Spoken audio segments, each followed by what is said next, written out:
Boma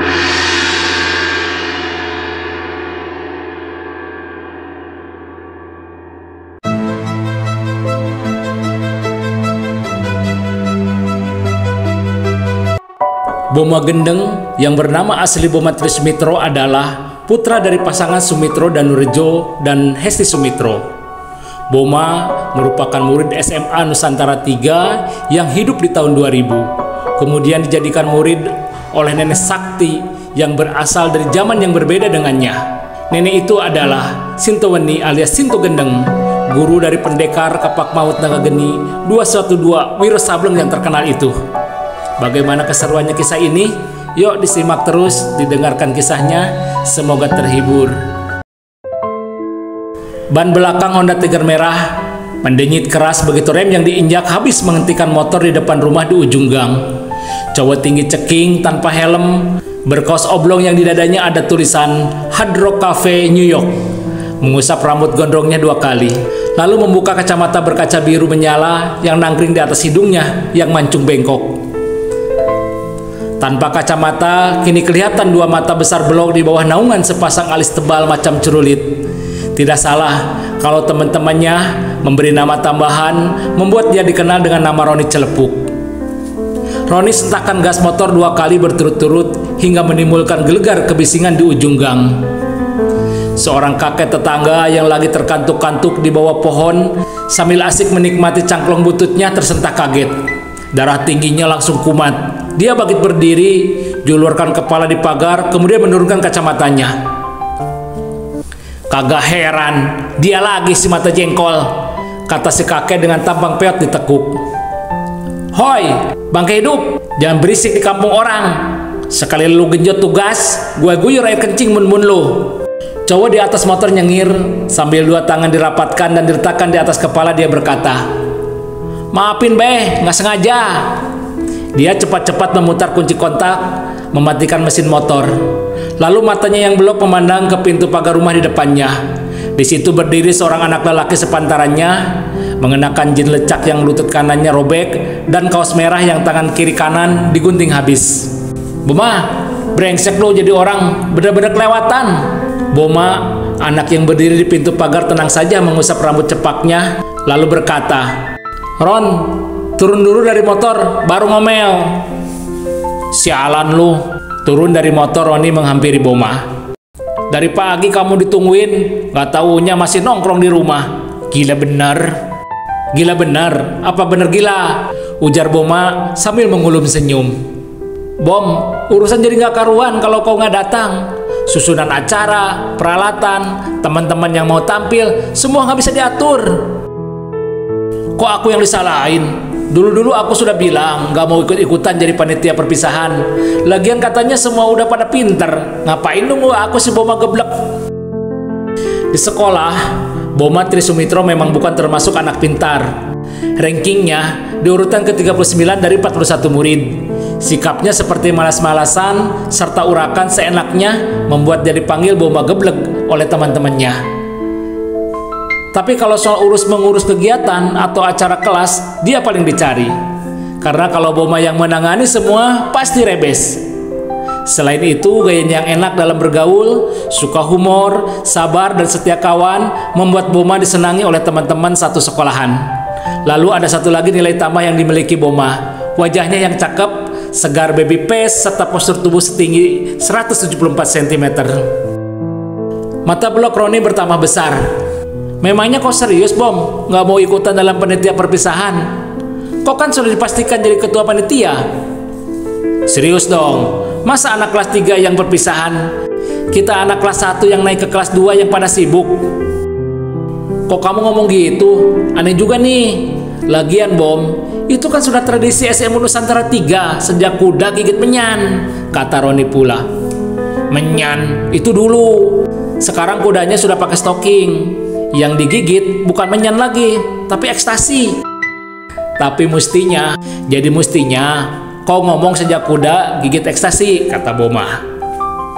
Roni tertawa ditahan. Terserah, kau mau bilang apa, Bom? Pokoknya ini sudah jadi tradisi, kata Roni Celepuk rada-rada kesal. Tradisi? Boma mengusap rambut cepaknya kembali. Memangnya biskuit Roma pakai tradisi segala? Enggak lah yau. Roni celepuk tidak tahu mau bicara apa lagi. Lalu dari kantong celana blue jeans-nya anak itu keluarkan sebungkus rokok.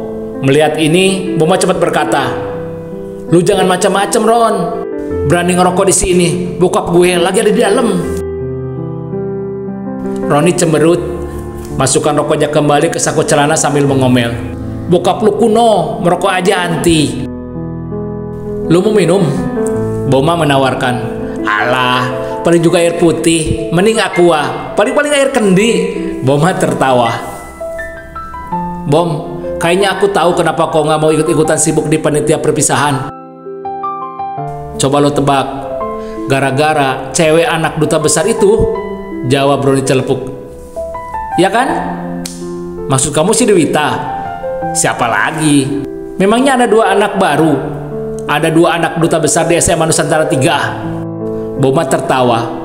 Lalu dengan ujung jari tangan kanannya dia menowel hidungnya sendiri. Ini kebiasaan Boma yang tidak pernah hilang sejak dia pertama kali menyaksikan film kungfu yang dibintangi almarhum Bruce Lee. Dia begitu tertarik pada gaya Bruce Lee yang suka menowel-nowel hidung, terutama pada waktu berkelahi.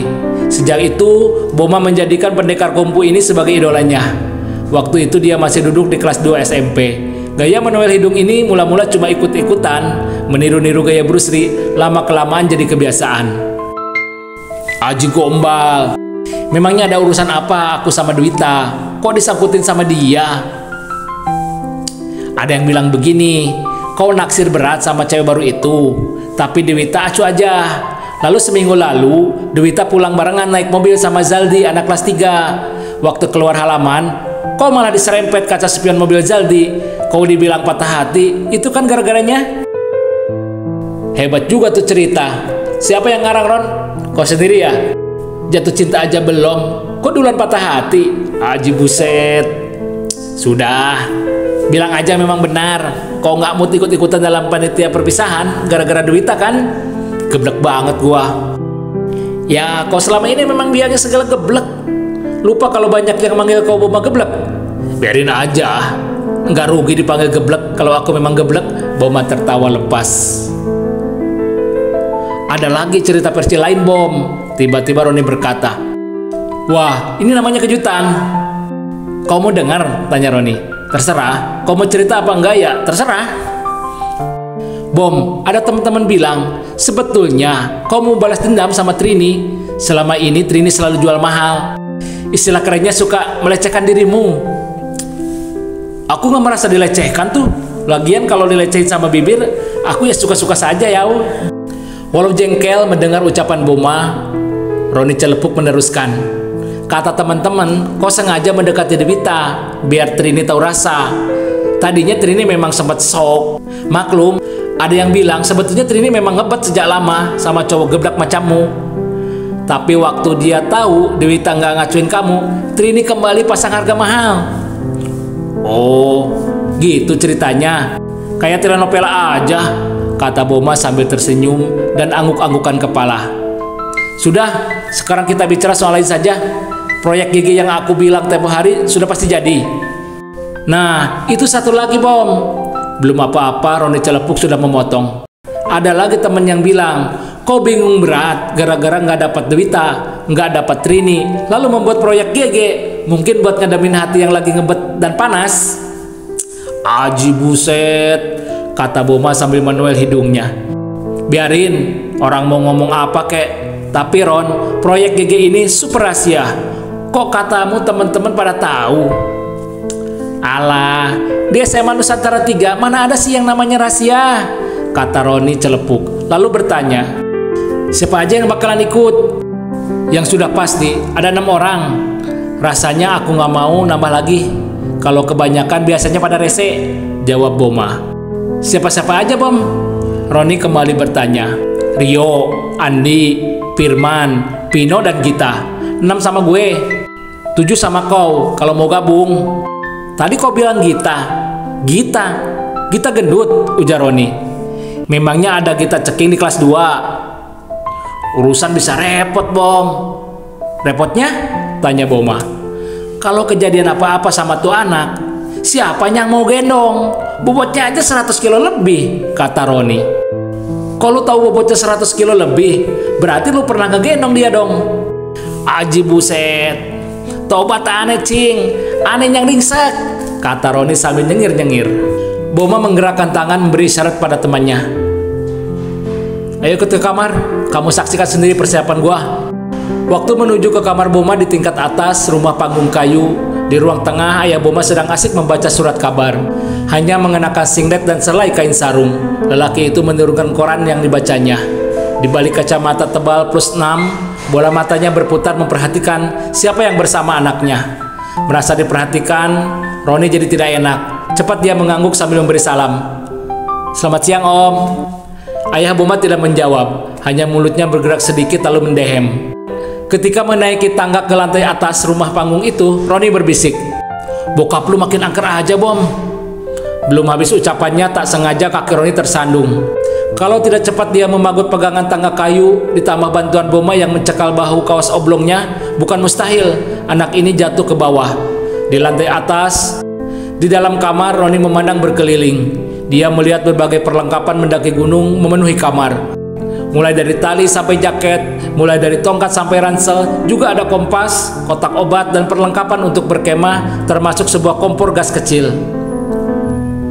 Hebat bom, peralatan anak UI aja kayaknya nggak selengkap ini. Kau lihat itu Ron, kata Boma. Dia melangkah ke meja belajar di sudut kamar. Dari dalam laci meja dikeluarkan sebuah handy-talkie. HT ini frekuensinya disamakan dengan frekuensi radio di pos pengawasan. Jadi soal keamanan gak usah disangsikan. Boma bicara penuh bangga. Kalau gitu aku ikut mendaftar bom. Buat lu sih beres aja. Kau jadi komandan bagian ransum merangkap juru masak. Sialan, masakannya aku campur garam Inggris biar mencret semua. Waktu turun ke bawah, ayah Boma masih duduk di tempatnya tadi membaca. Nak Roni, ayah Boma tiba-tiba menyapa ketika anak itu melintas di depannya. Saya om, pasti mau ikutan mendaki proyek GG. Roni celepuk agak kaget. Matanya yang belok melirik pada Boma. Dalam hati dia berkata, kok bokapnya si Boma tahu-tahuan proyek GG segala? Wah, bener-bener udah bocor.